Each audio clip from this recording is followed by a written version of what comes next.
Hi everyone, welcome to the Blue Tick YouTube channel. My name is Tom, I'm the Academy Director here at Blue Tick London. And today I'm going to take you through this soft shag with the main focus of the tutorial being on the full fringe and face framing. So I'm going to start off with the fringe.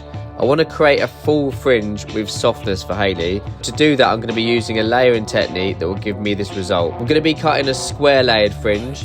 This 90-degree cutting angle will just layer the base of my line here, adding some texture but still keeping a fullness to it. I'm then going to be working a square shape in this area which will keep corners of weight that can frame around Hayley's eyebrows. Working square means I'm over directing each section back to previous and working along an imaginary wall. A tip for you, and what I'm doing now is I'm leaving the length just a fraction longer to give some room for it to jump up when dry. Another good tip for you, stay on this side of the head to keep your body position consistent and therefore your cutting line consistent. This cross check shows the square shape that I've created. On to the next part, the cheek and face framing. To start off with though, the area that I've sectioned is from the middle of the fringe down to just in front of the ear. I'm then gonna over direct each section of these sides into the middle of the face using the same cutting angle as before to give consistent weight. And this amount of over direction will allow for enough length to be maintained to frame around the face. I really love adding this technique into my cuts, even if you aren't layering the rest of the hair,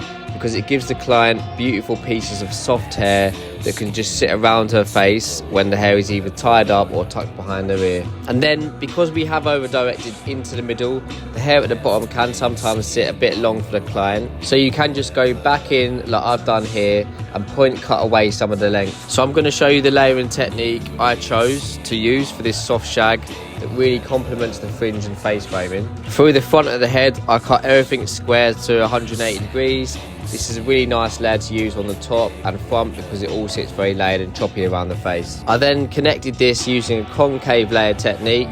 This enabled me to create the short layers at the front but still connect them and maintain the length. So once it's all dry, I'm going to check and detail my fringe area.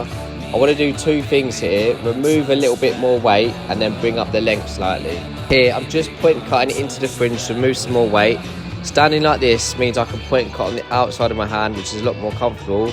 Then, to point cut the length, I'll come round to the front and will be cutting through my comb for more accuracy. I'm looking to hit exactly onto the eyebrows here, so refining this dry and lowering my elevation like this is key to get the length that I want. If you liked my fringe and face frame technique and want to see more things like this, it'd be great if you could like and subscribe so we can build this platform to bring you more free content.